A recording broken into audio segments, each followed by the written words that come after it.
This week, the local civil and criminal court listened to 27 cases submitted before 3 justices of the peace for deliberation. Out of the 27 cases, 18 cases were charged, with most of the charges on drink and drive, with a few of disorderly conduct and 1 for assault, as well as vehicle warrants. With only 27 cases before the justices of the peace, some of the cases involving civil and criminal matters that were not presented on Tuesday will likely come before Judge Wilson Isaac next week. The new High Court sitting will begin next week.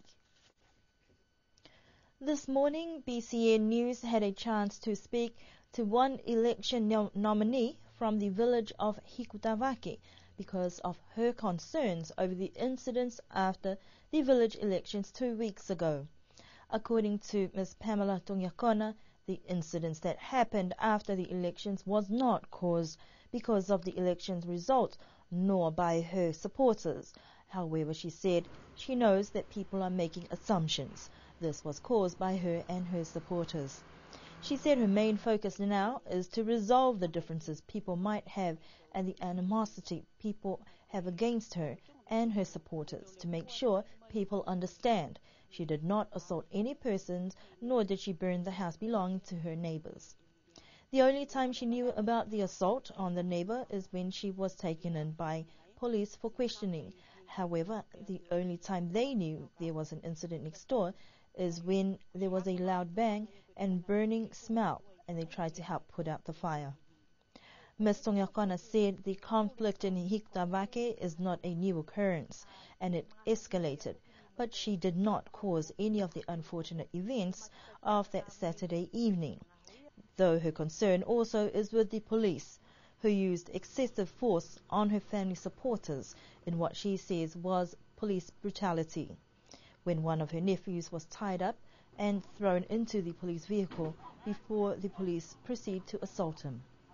Another action of one sergeant that forced her in the police vehicle and threatened to tie her up and throw her in jail if she did not cooperate with the police, and continued to question her whether she had burnt the house. She said the police was not right in their actions at her home because they had done nothing wrong, and this concerns her.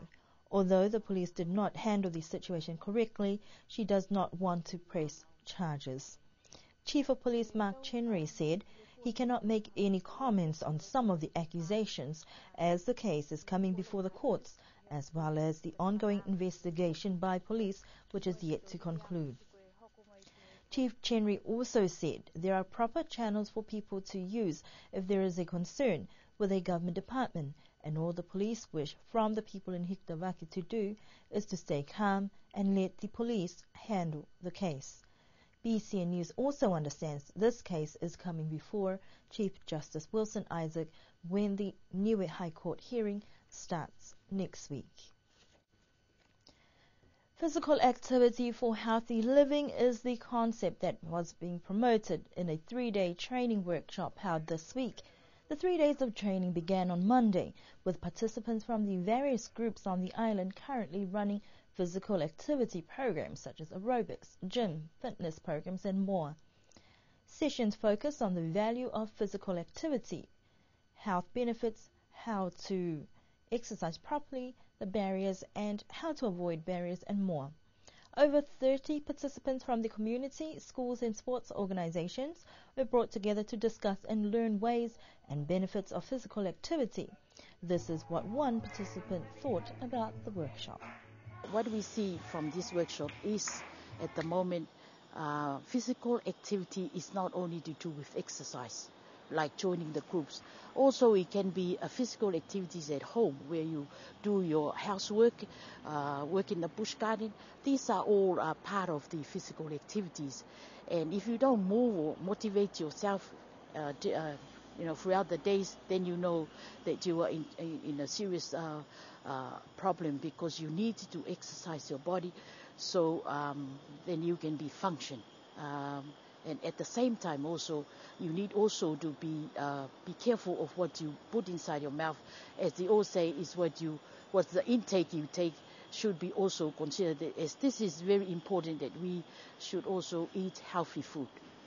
Two trainers from SBC, Dr. C and Karen Fukufuka, facilitated sessions covering the values of physical activity as part of daily routines as a way to counteract the effects of non-communicable diseases. Judging by the turnout, there is a lot of interest in promoting physical activity and a desire to lead healthier lifestyles. However, Karen Fukufuka says there is a need for commitment from people themselves to make changes and healthier choices, a sentiment shared by participants as well.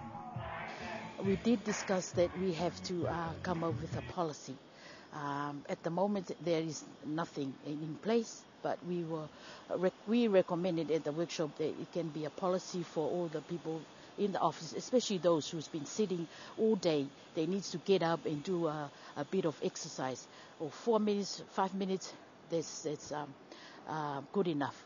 And also at the same time as I am now working with politicians, that's what I am thinking of relaying to them is how about getting up and doing some bit of exercise, because I know that they've been thinking and sitting down and lots of talking and things, but to exercise your whole body is a good thing.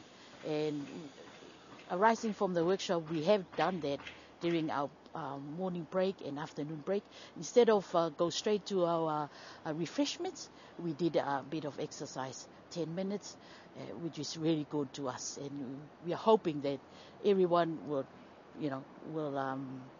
agree to perform this at their workplaces. And I'm looking forward for participants at the workshop.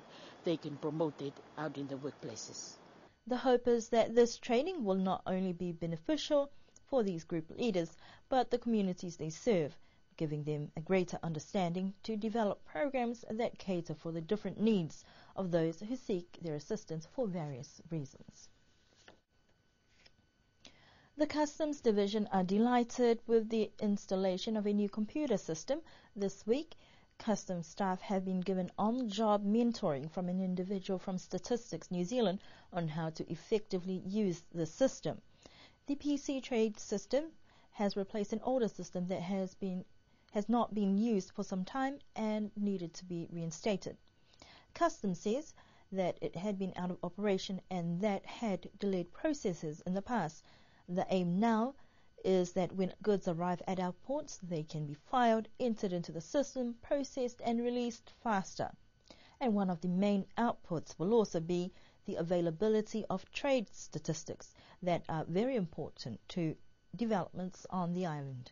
The new and updated PC Trade system will enable workers to release goods faster, enable the department to trace import entries, and provide more conclusive reports. And those are the news stories that we have for you this evening. We do hope that you have a safe and enjoyable weekend, and all the best to those teams who will be competing in cricket and netball over the weekend.